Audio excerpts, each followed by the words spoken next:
días, mis hermanos, Iglesia de Vida y Adoración y aquellos que han estado participando de esta transmisión.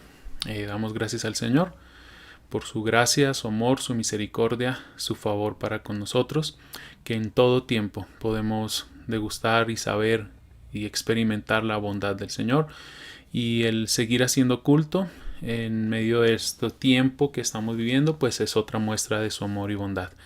Como siempre decimos e insistemos, anhelamos volver a congregarnos, así que sigamos, no dejemos de orar por esto y creemos que el Señor está guiándonos y bueno, nos dará el momento en el que podremos hacer todo esto que hacemos con el agregado maravilloso y de bendición de poder estar juntos, congregados. En esta mañana terminamos la serie Sé quién eres, la serie basada en los mensajes de Cristo a su iglesia en el libro de Apocalipsis. Hoy terminamos con el último mensaje que hemos titulado Ojalá fueras frío o caliente. Ojalá fueras frío o caliente. Estamos hablando del mensaje de Cristo a la iglesia de Laodicea. Para esto entonces vamos a ir al libro de Apocalipsis capítulo 3, los versículos 14 al 22. Apocalipsis 3, 14 al 22. Leamos la palabra del Señor, oramos y luego entonces entramos en el mensaje de esta mañana. Dice así, una vez más la cita, Apocalipsis 3, 14 al 22. Y escribe al ángel de la iglesia en Laodicea: el Amén, el testigo fiel y verdadero, el principio de la creación de Dios, dice esto: yo conozco tus obras, que ni eres frío ni caliente. Ojalá fueras frío o caliente. Así puesto que eres tibio y no frío ni caliente, te vomitaré de mi boca. Porque dices, soy rico, me he enriquecido y de nada tengo necesidad, y no sabes que eres un miserable y digno de lástima, y pobre, ciego y desnudo. Te aconsejo que de mí compres oro refinado por fuego para que te hagas rico, y vestiduras blancas para que te vistas y no se manifieste la vergüenza de tu desnudez, y colirio para ungir tus ojos para que puedas ver. Yo reprendo y disciplino a todos los que amo. Sé, pues, celoso y arrepiéntete. He aquí yo estoy a la puerta y llamo. Si alguno oye mi voz y abre la puerta, entraré a él y cenaré con él y él conmigo. Al vencedor le concederé sentarse conmigo en mi trono, como yo también vencí y me senté con mi Padre en mi trono. El que tiene oído, oiga lo que el Espíritu dice a las iglesias. Cristo, una vez más, agradecerte por regalarnos este lindo tiempo de estar ante ti, de adorarte, de ser bendecidos en este momento a través de tu palabra, y con total atención en nuestros oídos, no solo físicos, sino con los oídos de nuestro corazón queremos, como acabamos de leer, oír lo que tu Espíritu Santo tiene que decirnos hoy. Sigue hablándonos, ministrándonos, sigue transformándonos de tal manera que tú seas glorificado y seas mostrado precioso, glorioso a través de la vida de tu iglesia. Nos disponemos a oírte y sí, Señor, también a obedecerte. Tú que nos conoces íntimamente, aquí estamos, Señor. Gracias. Amén. Entonces llegamos al último mensaje de esta serie, Sé quién eres. Ojalá fueras frío o caliente. Acabamos de leer y es el título de este mensaje. Son las palabras de Cristo a la iglesia de Laodicea, la iglesia que estaba en la ciudad de Laodicea. Hemos estado viendo, observando, estudiando cada uno de estos mensajes, que son 7, y cómo Cristo conoce íntimamente a su iglesia, cómo Cristo ha hablado y expresa de una manera tan clara, pero de una manera tan llena de amor y misericordia a su iglesia, para que esta su iglesia y nosotros su iglesia en este tiempo permanezcamos firmes hasta el final, firmes hasta el final. Una vez más, vamos a acercarnos a este mensaje viendo un poco acerca de la ciudad en la cual estaba la iglesia. Luego entramos a la presentación de Jesús y luego a sus palabras para su iglesia, para la iglesia. La iglesia en la ciudad de Laodicea. Laodicea hacía parte de una región de comercio muy importante en aquella época, en el primer siglo, junto con 2 ciudades también importantes, la ciudad de Hierápolis y la ciudad de Colosas. Laodicea era una ciudad ciudad que era líder en todo aquel valle donde estaba ubicada. Es más, era una de las ciudades más famosas de toda la región de Asia. La Odisea, además de esto, geográficamente estaba en un lugar muy inestable. Hacía parte o estaba ubicada y fue construida en un lugar de muchos terremotos. Pero aunque era una ciudad pequeña, tuvo un gran éxito, tuvo un gran crecimiento y alcanzó la independencia económica.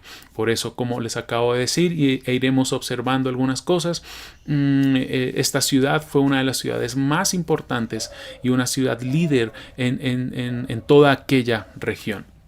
La ciudad de la Odisea se caracterizaba entre muchas cosas por 4 principales que voy a mencionar, solo mencionar en ese momento, y más adelante me detendré en estas, dado el mismo mensaje de Cristo a su iglesia.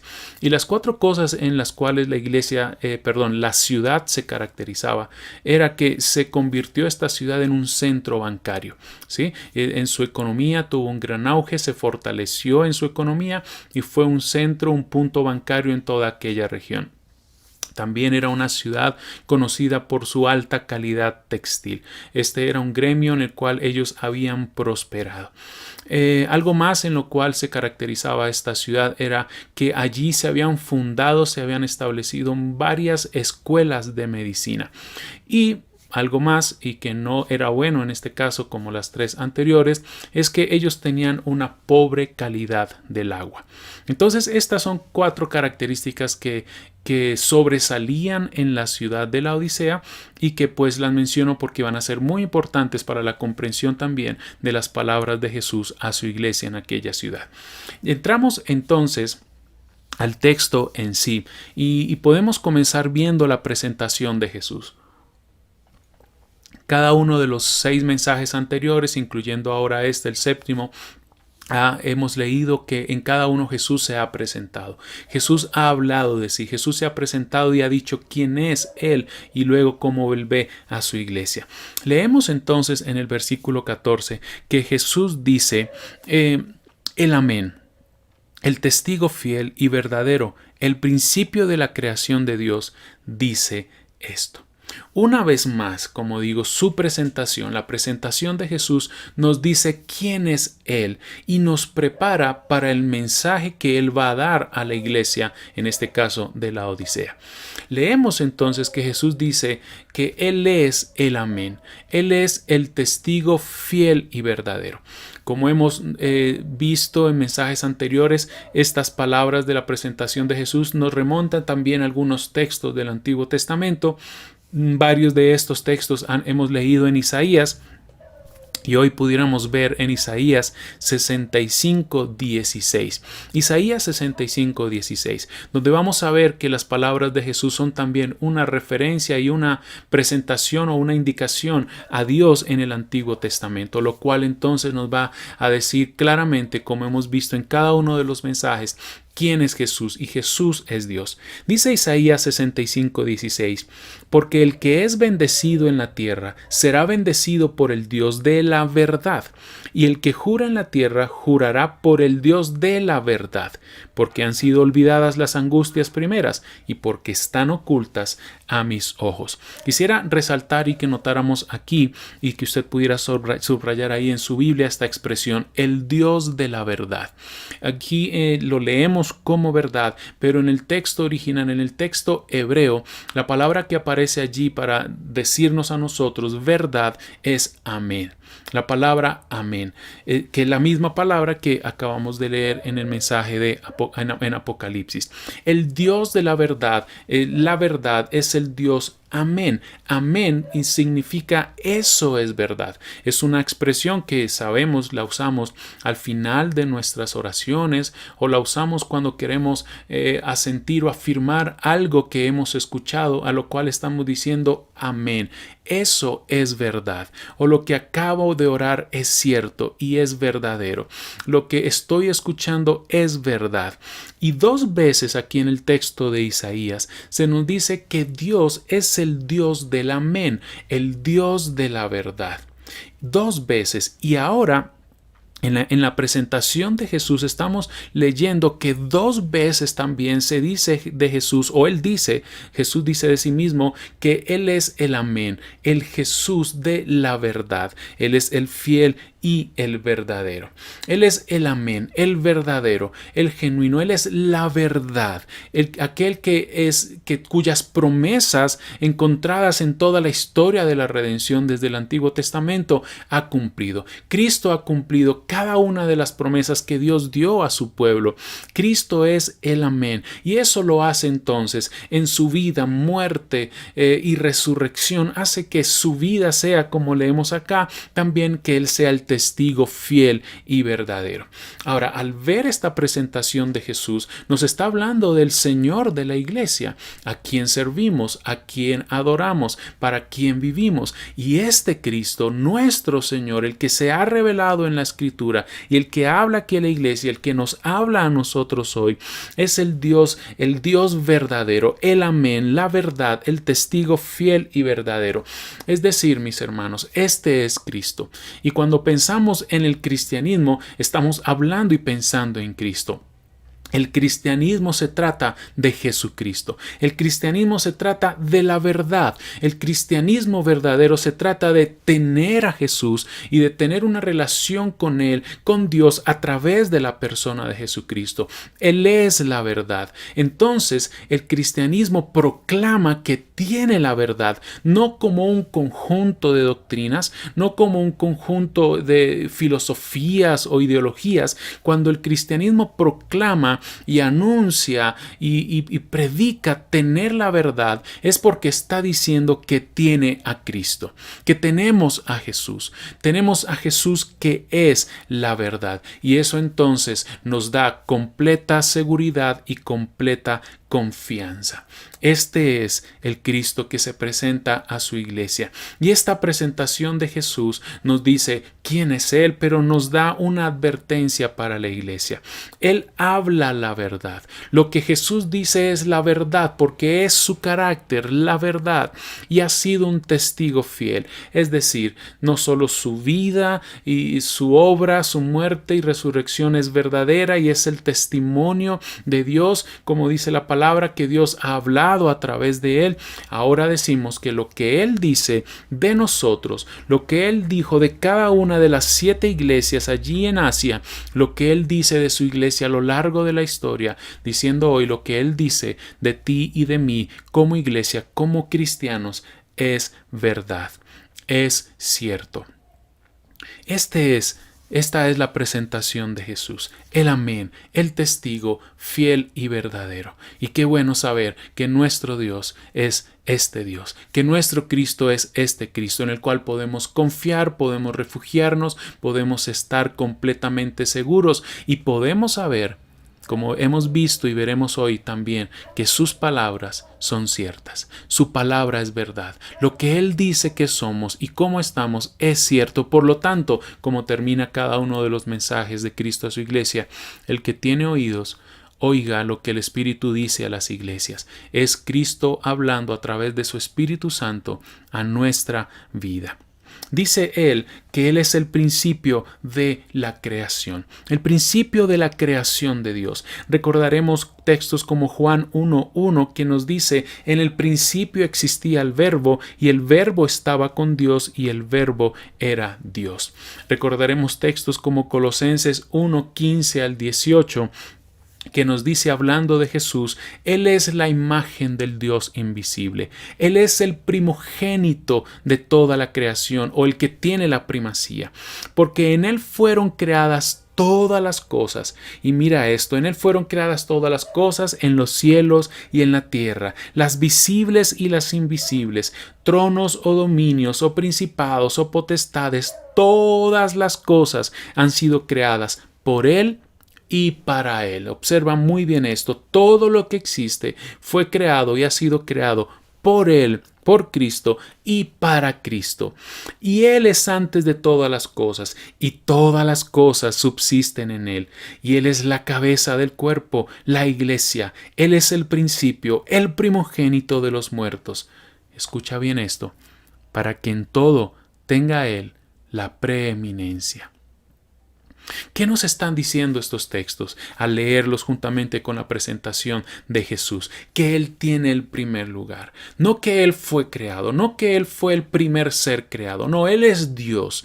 Y como Dios dio origen a todas las cosas, estuvo allá en Génesis 1:1 dando origen a todo lo que existe. Leímos también en Juan 1:1 y acabamos de leer en este texto de Colosenses que en todo Él tiene la preeminencia, que en todo Él tiene el primer lugar, que Él tiene el primer lugar en lo visible, en lo invisible, que Él gobierna sobre todas las cosas, que Él sustenta todas las cosas, que todas las cosas tienen sentido y adquieren sentido y valor y significado en la medida que estén en Cristo, en la medida que tu vida esté en Cristo. Entonces adquiere sentido, valor y propósito. Él es la cabeza de la iglesia. En todo Él tiene y ha de tener en nuestras vidas el primer lugar, la preeminencia, como va a decir luego Colosenses, que Él es todo en todos.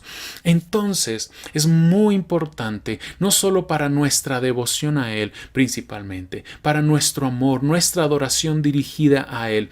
Te invitaría a que luego tomaras cada una de estas presentaciones de Jesús y las pudieras leer en paralelo, solo la presentación de Jesús, y te maravillaras otra vez de quién es nuestro Cristo, de quién es nuestro Señor, y dejaras que tu corazón a través de tus labios expresara adoración a Él, expresara devoción, elogios, alabanza, admiración a este Cristo hermoso y maravilloso. Pero también leemos en esta presentación que su carácter lastimosamente es un contraste con la vida de esta iglesia. Digo lastimosamente no por el carácter de Cristo, sino por el carácter de la iglesia. Cristo es el fiel y verdadero, pero la iglesia, vamos a ver, no habían sido fieles ni verdaderos. Entonces, esto nos lleva, y esta introducción nos lleva al diagnóstico de Cristo de su iglesia, hacia su iglesia. El yo conozco particular en varios de estos mensajes. Leemos entonces el diagnóstico en los versículos 15 y 16. Y quisiera leerlo en esta ocasión, estos dos versículos en la Biblia textual, que dice así: Yo conozco tus obras, que no eres ni frío ni caliente. Ojalá fueras frío o caliente. Y por cuanto eres tibio y no caliente ni frío, estoy por vomitarte de mi boca. Ahora, algo que llama la atención en estas palabras de Cristo es que no hay ni un solo elogio para su iglesia. Y eso es realmente triste. Vimos hace unos domingos los elogios, vimos iglesias y vimos en Filadelfia, por ejemplo, hace 8 días, que Cristo elogia a su iglesia y no hace ningún reproche hacia su iglesia. En algún momento mencionamos que pareciera al estar leyendo estos mensajes que las iglesias estaban, cada descripción era como una espiral descendente, y realmente llegar a este último mensaje es muy fuerte, muy confrontador y muy triste el panorama que vemos y que Jesús hace y revela de su iglesia. No hay ningún elogio. Es tan triste la condición espiritual que no reciben ningún elogio por parte de Jesucristo. Decíamos hace 8 días que qué hermoso recibir la aprobación de Cristo, pero qué duro de recibir la desaprobación de Cristo. Y Jesús, ¿qué es lo que hace? Y acabamos de leer, describe un grave y peligroso estado de la iglesia. Sé que hemos entendido estas palabras que acabamos de leer como palabras que de alguna manera miden la temperatura espiritual de los cristianos o de una iglesia. Hemos entendido estas palabras cuando leemos que Jesús dice: ni eres frío ni caliente, ojalá fueras frío o caliente, pero eres tibio.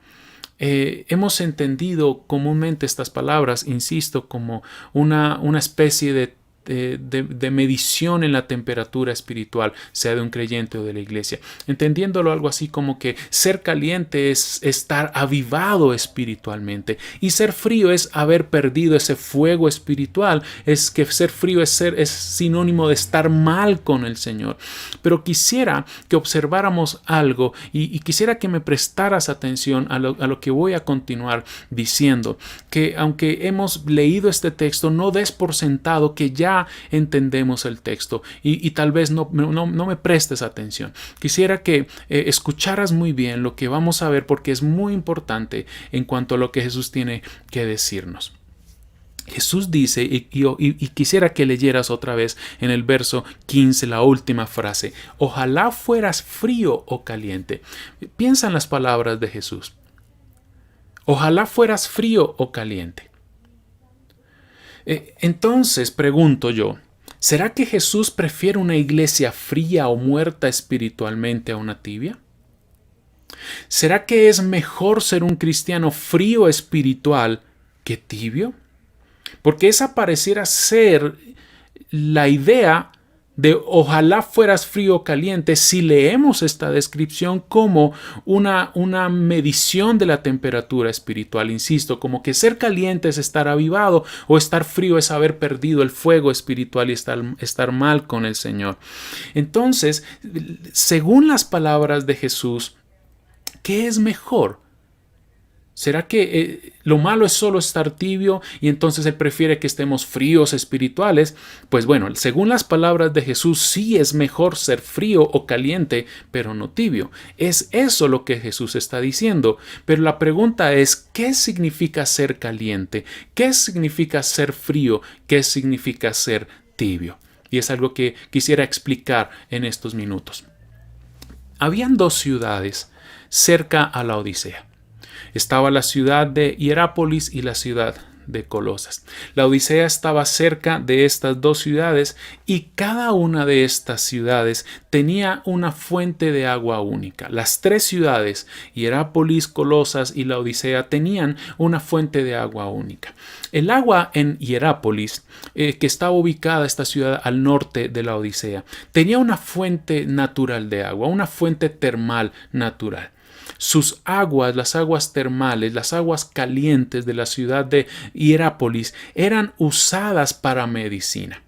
Y la ciudad se convirtió entonces en un centro medicinal, en un centro de salud para toda aquella región, porque usaban y aún usan hoy muchas personas que van a aquella región, van y se bañan a estas aguas termales con objetivos medicinales. Y en aquella época, como les estoy diciendo, Hierápolis era conocida y usaba sus aguas calientes, sus aguas termales, con fines medicinales.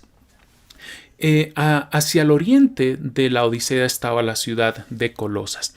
Contrariamente, Colosas tenía aguas frías y puras. Sus manantiales eran de aguas frescas, frías, puras. Entonces, Colosas era una ciudad conocida por su agua fresca, agua buena, ideal, óptima para consumir, pues descendía de uno de los montes en los que estaba la ciudad. Es decir, era agua que refrescaba.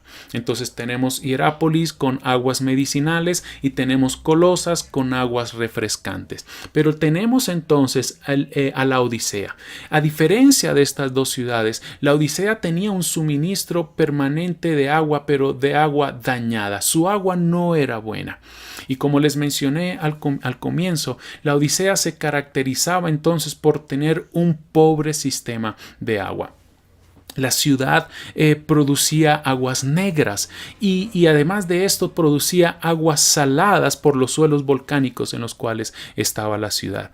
No tenían agua potable, entonces eso hacía que no podían consumir su propia agua. Eso los obligaba entonces a hacer lo que fuera para sacar el agua negra y no consumible de la ciudad y traer de otros lugares el agua limpia para ellos consumirla. No tenían nada en sí misma la ciudad que pudiera o que les diera para suplir el agua que ellos necesitaban.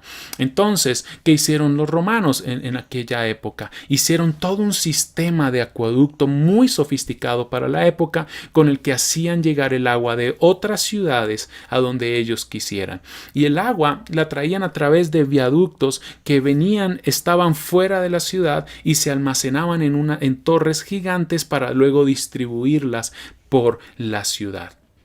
Ahora, la Odisea, su agua no era medicinal, su agua no era refrescante, su agua era tibia. ¿Por qué? Porque el agua era traída y venía a través de un viaducto, como les digo, de la ciudad, pero ese viaducto estaba en la superficie, estaba sobre la tierra.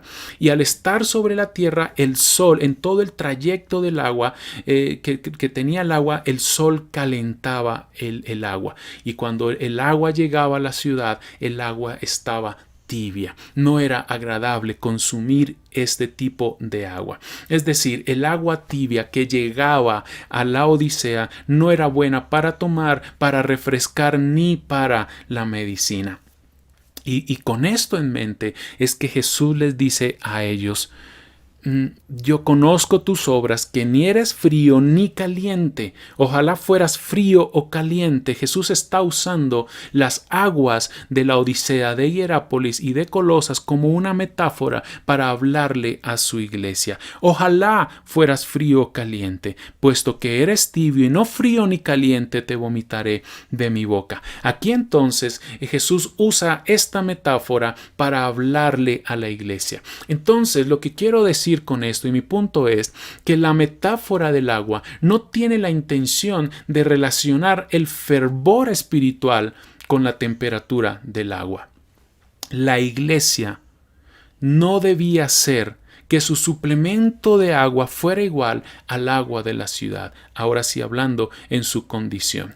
La metáfora en las palabras de Jesús, ¿qué es lo que está haciendo? Está condenando a la iglesia por no proporcionar salud espiritual, estar caliente, ni proporcionar refresco espiritual, estar frío a quienes le rodean.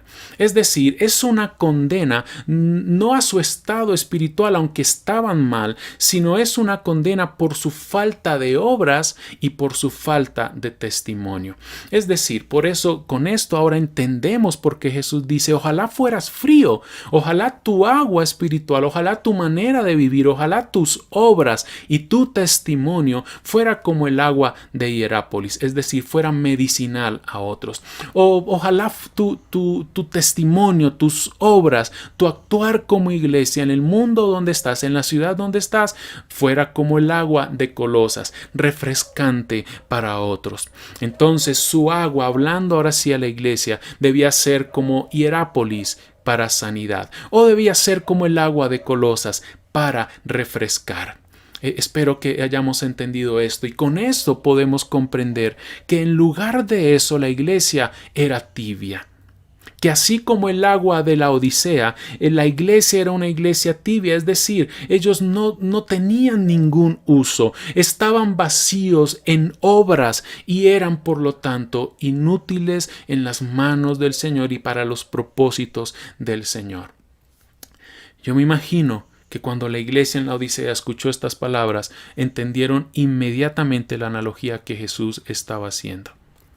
La pregunta para nosotros hoy es entonces: ¿somos fríos, calientes o tibios?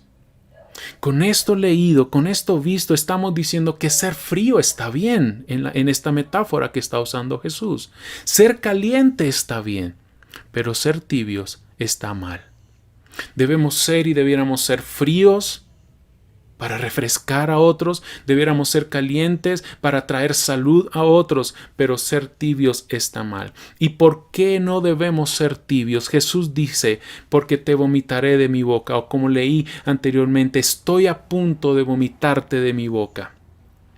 Y esta, mis hermanos, es la reprensión de Jesús a su iglesia. Estoy a punto de vomitarte de mi boca. Es decir, te estoy dando tiempo para arrepentirte.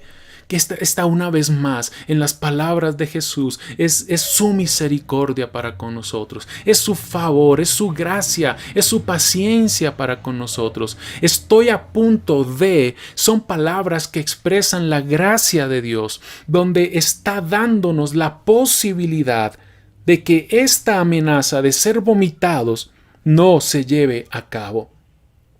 Porque el Señor está esperando que pronto, rápidamente, tú y yo vengamos a Él en arrepentimiento.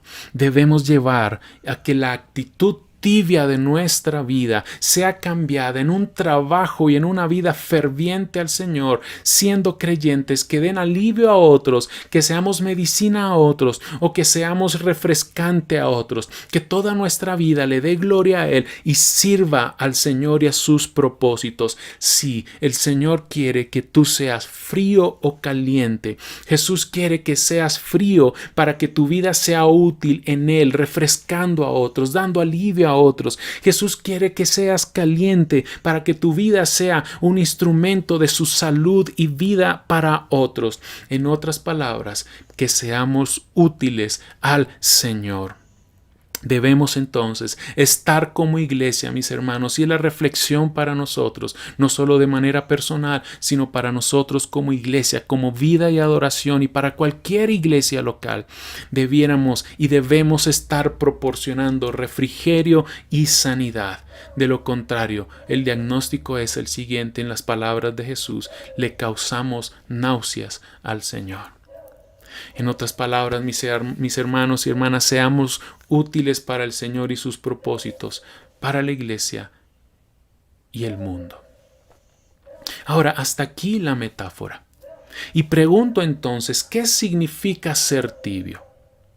Ya vimos que ser frío es algo bueno en esta metáfora, que ser caliente es algo bueno, pero el diagnóstico es: eres tibio. ¿Pero qué significa ser tibio? Y ser tibio es descrito en el versículo 17 y pudiéramos resumirlo con estas dos palabras: arrogancia y autosuficiencia. Eso es ser tibio en la descripción de Jesús. Eres tibio porque dices, vamos a leer el versículo 17, eres tibio porque dices: soy rico, me he enriquecido y de nada tengo necesidad. Y no sabes que eres un miserable y digno de lástima y pobre, ciego y desnudos. Dos cosas encontramos aquí. ¿Qué decían ellos de sí? ¿Y qué decía Jesús de ellos? Lo mismo para nosotros hoy. ¿Qué decimos nosotros de nosotros mismos? ¿Y qué dice Jesús de nosotros? ¿Será lo mismo? ¿Será diferente? ¿Qué decían ellos de sí mismos? Soy rico, me he enriquecido y de nada tengo necesidad. Y otra característica que les mencioné al principio acerca de esta ciudad era su fuerza, su brazo económico, era su fuerza financiera. Era una ciudad muy próspera y ellos mismos, al punto de ser tan prósperos que ellos mismos financiaban sus proyectos, dado que el Imperio Romano era el que financiaba los proyectos en las ciudades. Ahora, eran tan ricos que tenían sus propias monedas. Y en sus propias monedas acuñaban no la imagen de reyes, sino imágenes de la gente rica de la ciudad. Tenían tanta fuerza financiera que hizo y llegó al punto de que esta ciudad, la Odisea, fuera autosuficiente en aquella región. Tanto que luego de un terremoto en el que la ciudad quedó prácticamente destruida, eran tan ricos que sus propios habitantes rechazaron ayuda de otras ciudades, incluso de Roma, y reconstruyeron su propia ciudad. Tácito, que fue un historiador del primer siglo, dijo: la Odisea surgió de las ruinas por la fuerza de sus propios recursos y sin ayuda de nosotros. Esa era la Odisea, era una región muy rica, era una región muy próspera. Ahora, esta región era muy rica y esa riqueza llevó a la iglesia a un engaño, llevó a la iglesia al engaño de las riquezas, de la arrogancia y la autosuficiencia. Y es que el engaño de las riquezas está, y ojo a lo que voy a decir, escúchame muy bien, el engaño de las riquezas está en hacernos pensar que no necesitamos nada. El engaño está en que aún en una condición, en un estado espiritual, engañarnos pensando que estamos bien, que nada hay mal en nuestra vida, que en todo lo hacemos bien. Y el engaño y esta advertencia está constantemente en la Biblia. Leemos, por ejemplo, en Oseas 12:8, que Dios dice: y Efraín ha dicho: Ciertamente me he enriquecido, he adquirido riquezas para mí, en todos mis trabajos no hallarán en mí iniquidad alguna que sea pecado. Miren la arrogancia y autosuficiencia en la cual estaba el pueblo. ¿Y qué es lo que dice Jesús de la iglesia? Estás siendo arrogante. Crees ser independiente, crees pensar que no necesitas nada, crees que tienes todo solucionado en tu vida, has llegado a una condición no solo material, sino aún espiritual, en la cual estás tan cómodo, en tal condición que crees que no necesitas nada. Eso es lo que ellos decían de sí. Es lo que posiblemente algunos de los que me escuchan, y si somos honestos, a veces todos tal vez hemos pensado de esta manera acerca de nosotros mismos. Pero la pregunta aquí es, ¿qué dice Jesús? Lo importante aquí no es qué pienso de mí, si tengo o no un buen concepto de mí mismo, aquí es qué dice Jesús de nosotros. Y Jesús dice, no sabes que eres un miserable y digno de lástima y pobre, ciego y desnudos. ¿Qué estamos viendo aquí? Que ellos, y posiblemente entonces la advertencia para nosotros, se negaron a mirarse a sí mismos y darse cuenta realmente de quién eran. En el verso 15 leímos que Jesús dijo, yo conozco quién eres. En el verso 17 estamos diciendo que ellos decían, yo sé quién soy. Y Jesús ahora los amonesta diciendo, no sabes quién eres. Yo sí te conozco, yo sé quién eres realmente. Tú no te conoces, crees saber quién eres, pero no sabes quién eres. Estás engañado porque te crees autosuficiente, porque estás envanecido, porque eres arrogante. Realmente no te conoces, no sabes quién eres. Mis hermanos, cuán diferente pudiera ser la opinión que tiene Cristo de nosotros en relación a la que nosotros tenemos de nosotros mismos. Jesús está diciendo y les responde con 5 calificativos que son contrarios a lo que era la ciudad. Les dice miserable, digno de lástima, pobre, ciego, desnudo. Su tibieza, ¿qué es esta descripción? La tibieza de ellos es esa arrogancia, esa autosuficiencia. Su tibieza los hacía miserables y dignos de lástima. ¡Qué contraste tan fuerte! Les dice, eres pobre. Algo totalmente opuesto al sistema bancario y a la fuerza financiera que tenía la ciudad. Tú crees que eres rico, pero realmente eres pobre. Al ver tu vida, al ver tu corazón, dice Jesús, estás engañado. No tienes riqueza. Eres pobre. Eres ciego, le dice. Algo más a mencionar respecto a la ciudad que mencioné al principio. Muchas escuelas de medicina se fundaron allí. Una escuela estaba conectada con algo llamado los hombres Carub, un dios de la luna local de Frigia, de toda esta región. Y este dios Carub se conocía por su sanidad, su seguridad y su prosperidad. Así veían ellos a este dios. La Odisea era tan importante que Galeno de Pérgamo, uno de los posiblemente el médico más conocido del mundo antiguo, de ahí entonces aquella expresión para los médicos, los galenos, Galeno de Pérgamo escribió lo siguiente: los ojos los fortalecerás al usar el polvo seco de la piedra de Frigia, aplicándote esta mezcla en el párpado sin tocar la membrana de los ojos. Aunque aquí Galeno de Pérgamo se refiere a Frigia, hay quienes piensan que se refería particularmente a la ciudad de la Odisea, porque la Odisea era la ciudad principal o una de las ciudades principales de Frigia. Es decir, el punto es el siguiente: lo que esta ciudad de la Odisea, al tener escuelas de medicina y particularmente sobresalientes en cuanto a la oftalmología, ellos lo que exportaban y la medicina que llevaban a otras ciudades para la salud de los ojos de muchos, no lo tenían para sí, hablando ahora espiritualmente a la iglesia. Ellos eran ciegos, estaban desnudos. Otra condición triste de ellos. Es decir, se oponía a su industria textil, a la que tenían, otra característica de la ciudad. Los textiles, el gremio textil era uno de los más fuertes en la ciudad, al punto que se hacía cierto tipo de lana con características tan importantes en su calidad y en sus colores que ellos exportaban sus lanas, sus textiles, sus tejidos, y en muchos lugares del mundo antiguo era conocida la Odisea por la alta calidad de sus telas.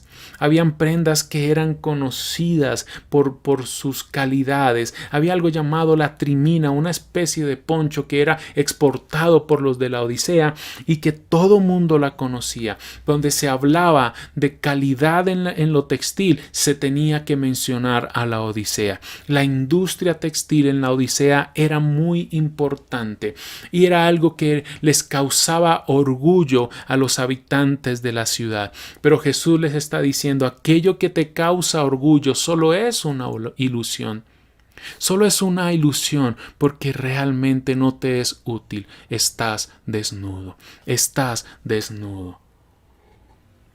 Entonces, Jesús les dices que eres rico y que no tienes necesidad de nada, pero eres pobre, es la verdad. Eres ciego y eres desnudo. Toda esta descripción, mis hermanos, de Jesús nos habla y nos debe llevar a meditar y confrontar y examinar nuestro corazón sobre cuáles son nuestros más grandes deseos, acerca de cuáles son nuestros tesoros. ¿En dónde tenemos nuestro corazón? ¿Cuáles son aquellas cosas que valoramos? Porque Jesús le está diciendo a la iglesia: lo que tú valoras como importante no es importante para mí. No es real, estás viviendo en una ilusión y pudiéramos estar engañándonos a nosotros mismos pensando que no necesitamos nada, y Cristo entonces estará haciendo un diagnóstico diferente de nosotros como cristianos y como iglesia. Estamos leyendo aquí, insisto y llamo a todas nuestras vidas y corazones, estamos leyendo aquí el gran peligro y engaño que hay en valorar como importante lo que el mundo considera importante, en dedicar nuestra vida a aquello que realmente nos satisface y con eso dejar de servir y amar al Señor. Y el peligro está en que lo que nosotros consideramos como importantes en la vida será entonces lo que posiblemente transmitamos a las futuras generaciones.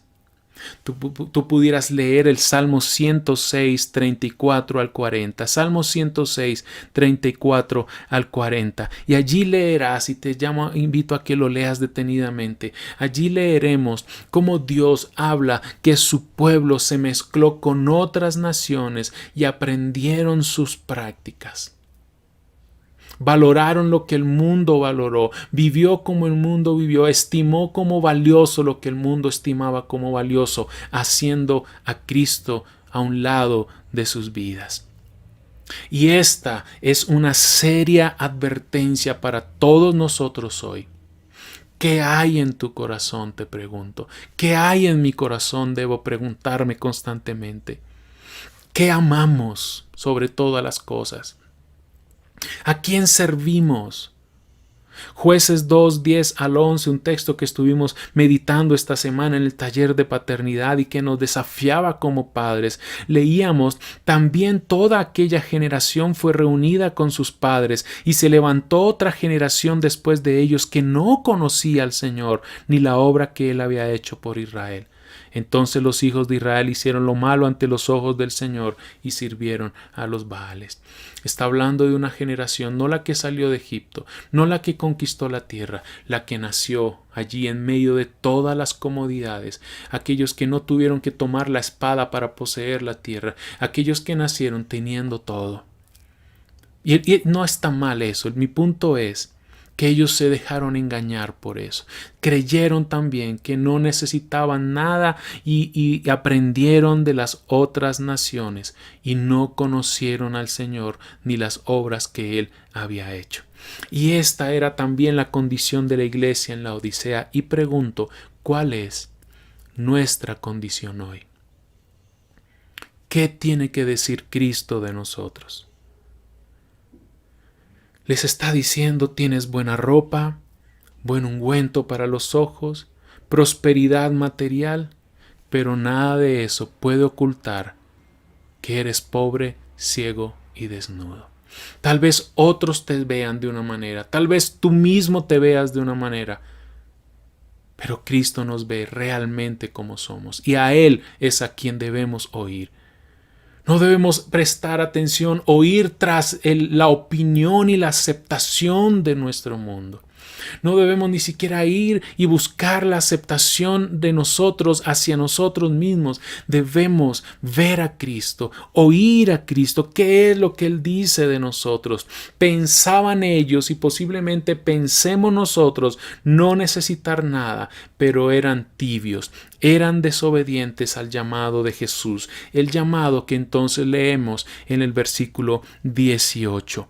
Te aconsejo que de mí compres oro refinado por fuego para que te hagas rico, y vestiduras blancas para que te vistas y no se manifieste la vergüenza de tu desnudez, y colirio para ungir tus ojos para que puedas ver. Al comienzo del mensaje leímos que Jesús se presentó como la fuente de todo lo creado. Él es quien ha dado vida a todo lo que existe. Por Él existen y subsisten todas las cosas. Y ahora estamos leyendo que solo Jesús es la fuente de vida para nuestra vida. Jesús es la única fuente de vida y seguridad para la iglesia en la Odisea y para todos nosotros hoy. A esta iglesia se le reconoce por ser pobre, ciega y desnuda. Entonces Jesús les aconseja a que compren, a que adquieran, a que vengan a Jesús y adquieran oro, vestiduras blancas y colirio. El contraste, lo que ellos necesitaban. Recuerda, ellos dicen: soy rico y no necesito nada. Jesús les dice: eres pobre, ciego y desnudo. Así que ven y adquiere oro verdadero, vestiduras blancas y colirio. Esto nos lleva una vez más a Isaías 55:1, que dice: todos los sedientos, venid a las aguas, y los que no tenéis dinero, venid, comprad y comed. Venid, comprad vino y leche sin dinero y sin costo alguno. Compra oro refinado con fuego para que seas rico, dice Jesús. Decían ser ricos, pero eran pobres. Jesús entonces los llama a adquirir la verdadera riqueza, la genuina. La verdadera riqueza está en la completa dependencia de Cristo en nuestra vida. Es en la vida del cristiano siendo refinada para ser purificada del pecado. La verdadera riqueza que tú puedes tener, la tienes teniendo a Cristo Jesús. Es queriendo estar dispuesto a dejar todo, el valor de todo, el amor por todo en este mundo, por amar y tener a Cristo.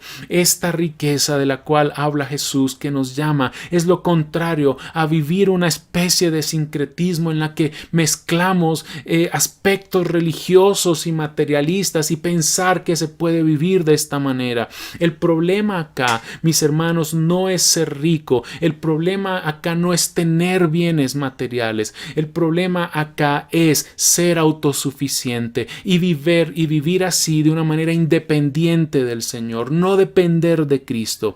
Ustedes dicen: soy rico, no necesito nada, pero Jesús dice que la verdadera riqueza es estar en Él. La verdadera riqueza es venir a Él. ¿De qué le sirve al mundo?, dijo Jesús. ¿De qué te sirve ganar el mundo y perder tu alma? Cuando entonces puedes tenerlo todo, cuando lo tienes a Él. Cristo está obrando en nuestras vidas de tal manera que perdamos nuestra independencia, entiéndase, nuestro orgullo, nuestra altivez que nos dice que somos autosuficientes, y el Señor está forjando en nosotros una dependencia de Él.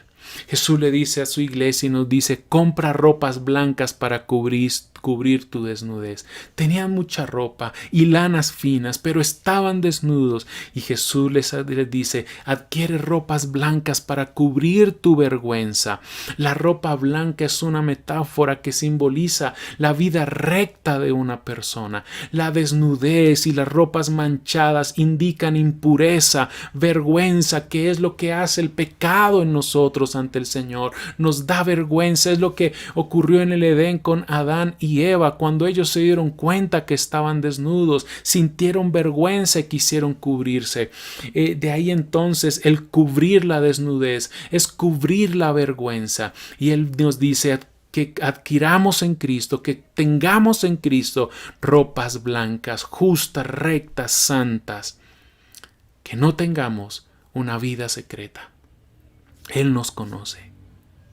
Compra colirio para tus ojos para que veas.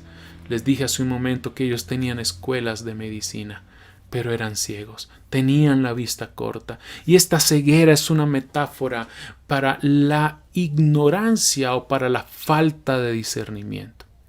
Es decir, pudiéramos no estar viendo el problema en el cual estamos metidos. Y por eso entonces debemos ir a Jesús para tener su ungüento para los ojos, para que tengamos discernimiento espiritual, para que haya visión en nuestra vida. Entonces, también pudiera ser una indicación de una muerte espiritual de aquellos que no han sido salvos. Como sea, estamos viendo acá que puede haber una iglesia en la que sus miembros son ciegos, es decir, en la que a sus miembros les falta discernimiento, o en el peor de los casos, los miembros de una iglesia local estén muertos espiritualmente, no hayan nacido de nuevo. Y creo que no hay nada más triste y trágico que una iglesia cristiana en la que no hayan cristianos. Piensa en esto.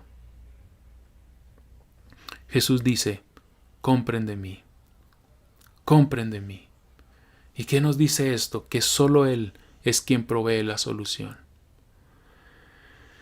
Dices que no necesitas nada, pero la verdad es que necesitamos a Jesús. Lo que Él nos da no lo podemos obtener por nuestros medios. Solo Él lo puede otorgar. Y Él entonces llama a su iglesia una vez más. Y llegamos a los versículos 19 y 20, a la advertencia. Yo reprendo y disciplino a todos los que amo. Sé pues celoso y arrepiéntete. He aquí yo estoy a la puerta y llamo. Si alguno oye mi voz y abre la puerta, entraré a él y cenaré con él y él conmigo. Esta es una hermosa y maravillosa muestra de la gracia de Cristo. Sus palabras pueden ser muy duras, sí, muy fuerte lo que estamos leyendo, pero su mano es compasiva. Él reprende, pero lo hace con amor, nos está diciendo. Él nos disciplina, pero lo hace con amor.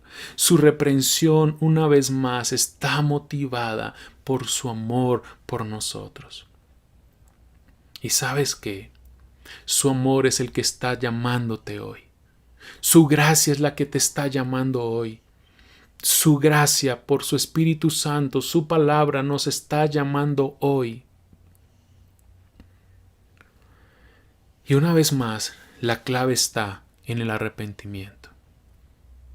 Esto es, por un lado, dejar esa falsa apreciación de nosotros mismos y de nuestro estado ante Dios. Y por otro lado, pedir perdón por nuestro orgullo y entonces ser la iglesia que debemos ser. Alumbrar como debemos alumbrar. Jesús nos está llamando. ¿Qué nos ofrece Jesús? En el versículo 20 nos dice: te ofrezco restaurar la comunión conmigo. He aquí yo estoy a la puerta y llamo.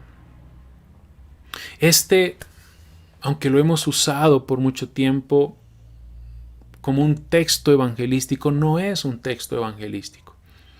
Es un texto, son palabras de Cristo a la iglesia. Había una iglesia tibia, autosuficiente, independiente del Señor. Y Jesús les está diciendo con todo este mensaje que sus corazones se han endurecido. Y Jesús está llamando, les está diciendo: yo reprendo y disciplino a los que amo y estoy llamándote hoy. Te estoy llamando. Tu corazón se ha endurecido y estoy tocando tu corazón Puedes llegar a estar satisfecho en ti mismo porque has excluido a Cristo de tu vida y aún no lo sabes, pero Él te lo está diciendo hoy. Él nos lo repite constantemente. Si alguno oye mi voz y abre la puerta, mira la escena, personas que dicen: creo en ti, Jesús, pero no te necesito. Tal vez no lo dicen. Dicen con su boca: creo en ti, Jesús, pero viven como si no necesitaran a Jesús, al Jesús que dicen, en el cual dicen creer. Ahora, no te imagines a Jesús como suplicando entrar a tu vida.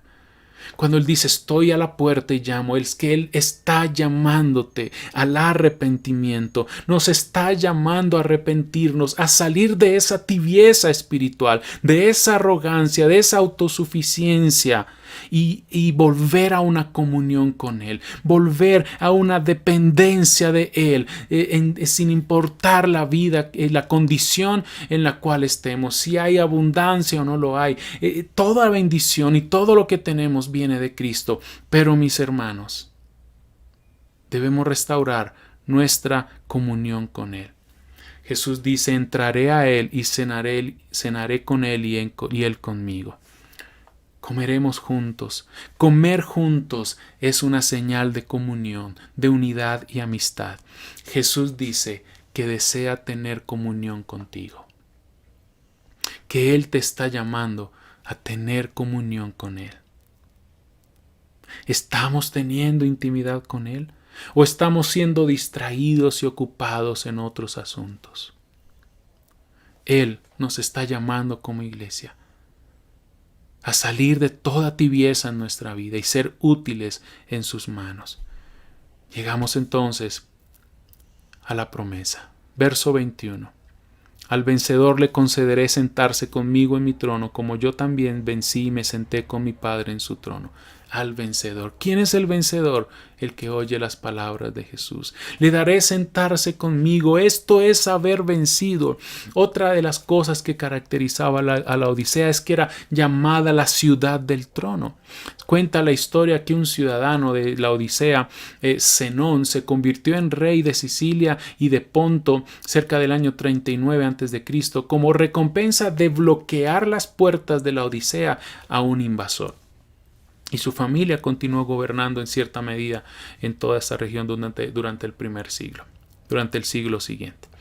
Había algo que se llamaba el Basileo, y el Basileo era un trono doble, y eso lo podemos encontrar en imágenes arqueológicas, en cosas talladas, piedras talladas, en monedas, en las que el Basileo era un trono doble, era un trono con dos asientos, muy conocido en el mundo romano.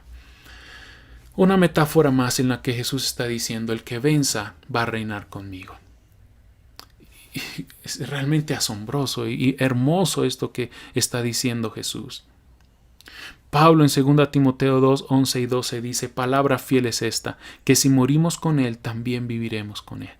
Si perseveramos, también reinaremos con Él. El punto es el siguiente. Cristo nos está diciendo con todo esto que vengamos en arrepentimiento porque quiere y está llamando a la puerta de nuestra vida porque quiere que restauremos nuestra comunión con Él. Pero nuestra comunión con Él, Jesús quiere tenerla de una manera tan profunda que nos quiere junto a Él por siempre, que nos quiere a su lado para siempre, que quiere que tú estés con Él para siempre, por siempre. Mis hermanos, ¿qué hemos dicho con este y con todos los mensajes que hemos visto hasta el momento? Que Cristo tiene que afectar todo en nuestras vidas, nuestro tiempo, nuestras familias, nuestros anhelos, nuestros valores, nuestras metas. Que Él debe ser todo en tu vida y en mi vida. Que puedes decir creer en Él, pero vivir como si no lo necesitaras. ¡Qué engaño! ¡Qué situación tan peligrosa! Mezclar y combinar riqueza material con pobreza espiritual. No está mal tener riqueza material. El peligro está en pensar que no necesitamos nada. El peligro está en hacer de la comodidad un Dios. Cuando la riqueza debe ser solo un instrumento más de tantos para servir a Cristo. Puedes pensar y podemos caer en el engaño de pensar como los de la Odisea, que tienes todo pero realmente te falta todo. Y la solución que Cristo da a nuestra autosuficiencia es el mismo. ¿Qué es lo que más deseas en tu vida? Te pregunto hoy. ¿Cristo? Cristo es lo que más deseas en tu vida, porque la vida cristiana se trata de Él.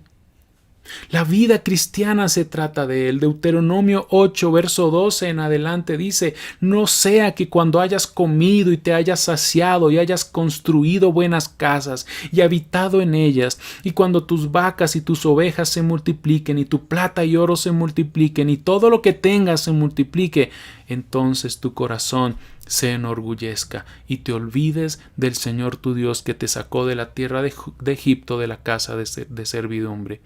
Él te condujo a través del inmenso y terrible desierto con sus serpientes abrasadoras y escorpiones, tierra sedienta donde no hay agua. Él sacó para ti agua de la roca de pedernal. En el desierto te alimentó con el maná que tus padres no habían conocido, para humillarte y probarte y para finalmente hacerte bien. No sea que digas en tu corazón: mi poder y la fuerza de mi mano me han producido esta riqueza. La advertencia para nosotros: el orgullo nos hace olvidar al Señor. El orgullo puede hacernos olvidar el verdadero sentido de la vida cristiana. Podemos olvidar el por qué hacemos las cosas que hacemos.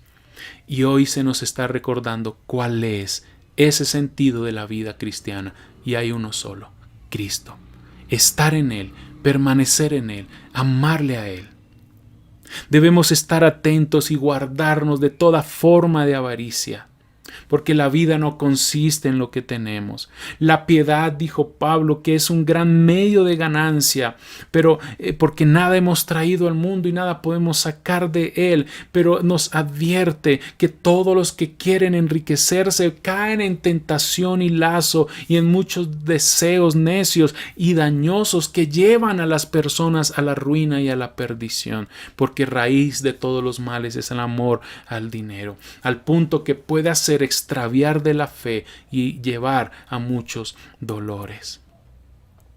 La vida cristiana no depende de nuestro aferrar al Señor, y quiero ser claro con esto, sino de que Él nos sostiene, pero es porque Él nos sostiene en sus manos que nosotros no lo soltamos.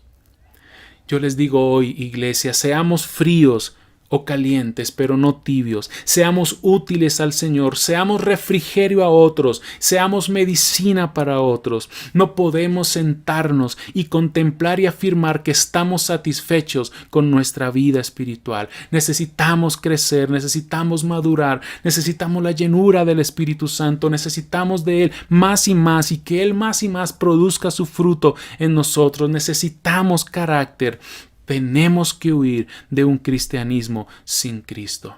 Tenemos que vivir una vida centrada en Cristo.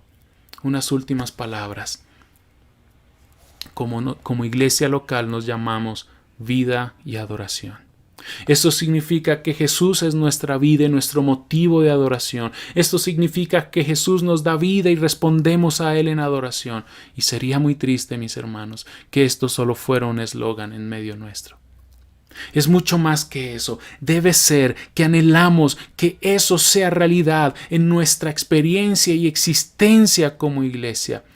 Debemos cuidarnos de hacer una autoevaluación que nos engañe. Necesitamos al Espíritu Santo y su palabra para que no seamos como aquella iglesia en la Odisea. Somos tendientes, honestamente, a tener conceptos de nosotros más altos de lo que debiéramos tener. No permitamos y no permitas, te digo hoy, que nuestro engañoso corazón nos lleve a ser todo lo contrario a lo que debemos ser. No sea que alguno sea miserable y digno de lástima, pobre, ciego y desnudo. Alguien dijo que una iglesia viva es aquella que está despierta y alerta para hacer lo que Dios quiere de ellos a modo que de testimonio del Evangelio. Es una iglesia que recuerda constantemente lo que ha recibido en el Evangelio y la palabra de Dios en la Escritura y sobre todo en la gracia de Dios en Jesucristo. Cuando una iglesia continúa regresando a Cristo y su palabra en las Escrituras y continúa confiando en su gracia y busca constantemente brillar como un candelero en este mundo, entonces podemos decir que esa iglesia está viva. Debemos evitar la vanidad, la autocomplacencia y la autosuficiencia. Con este mensaje que terminamos los 7 mensajes de Cristo a su iglesia, nos presenta grandes desafíos para nosotros hoy. Debemos ver el éxito como iglesia y de manera personal, como Cristo, como buscar a Cristo y buscar su palabra para nuestro sustento y confiar en Él siempre por su gracia. Él está llamando a tu corazón y quiere entrar en ti y cenar contigo. Él quiere tener comunión contigo. Él quiere y puede satisfacer todo en nuestra vida. Él nos ha hablado otra vez. Entonces, el que tiene oído, oiga lo que el Espíritu dice a las iglesias. Amén. Señor, has hablado a nuestras vidas una vez más. ¿Quiénes somos? Tú lo sabes. Transfórmanos. Trae vida. Haznos más como tú quieres que seamos, santos, puros y sin mancha. No queremos ni podemos ocultarte quiénes somos. Perdona nuestro orgullo, nuestra altivez, nuestra autosuficiencia. Perdona nuestra altivez, Señor. Y venimos a ti con humildad, por favor, a que nos perdones. En tu perdón descansamos y que queremos buscarte, tener comunión contigo y que seamos útiles en tus manos. Permítenos en estos días meditar no solo en este mensaje, sino en todo lo que has hablado a través de estos 7 sermones. Somos tu iglesia. Tú nos edificas, tú nos pastoreas, tú nos cuidas, tú nos sostienes, tú nos adviertes, tú nos corriges, tú nos disciplinas. Y todo esto con amor. Queremos una vez más decirte, al fortalecernos en tu gracia, que queremos ser fieles hasta el final y ser vencedores.